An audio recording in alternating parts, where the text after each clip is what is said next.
Senator, one tactic that you've been using in these final days is robocalls, automated telephone calls into people's homes. And let's listen to one of them. Here it is. You need to know that Barack Obama has worked closely with domestic terrorist Bill Ayers, whose organization bombed the U.S. Capitol, the Pentagon, a judge's home, and killed Americans. Senator, back in 2000... That is absolutely true. Can I ask the question? No, but before you do, that is absolutely true. And I don't care about Mr. Ayers, and his wife, who was on the top 10 most wanted list. I care about everybody knowing the relationship between the two of them. That's legitimate.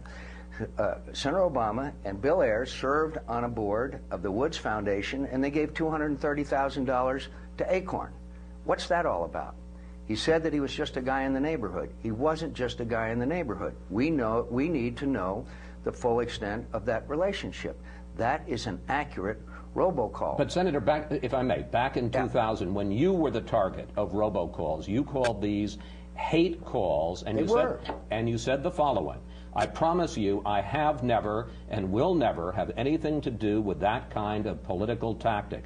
Now, you've hired the same guy who did the robocalls against you reportedly to do the robocalls against Obama, and the Republican Senator Susan Collins, the co-chair of your campaign in Maine, has asked you to stop the robocalls. Will you do that? Of course not. These are legitimate and truthful, and they are far different than the phone calls that were made about my family and about certain aspects, things that this is dramatically different. And either you didn't see those things in 2000, no, I saw them, or you don't know the difference between that and what is a legitimate issue, and that is Senator Obama being truthful with the American people. But let me tell you what else I think you should be talking about and the American people should be talking about.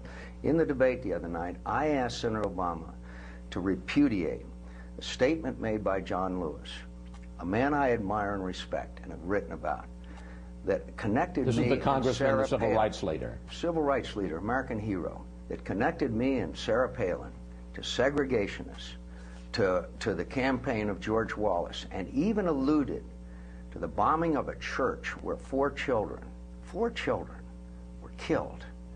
And I asked him to repudiate that statement. I have repudiated every statement made by any fringe person in the Republican Party. And it has come up from time to time, and it probably will. The fact that Senator Obama would not repudiate that statement, I think, is something the American people will make a judgment about. That robocall is accurate, is totally accurate, and there is no comparison between it and the things that were done and said in South Carolina. I want to ask you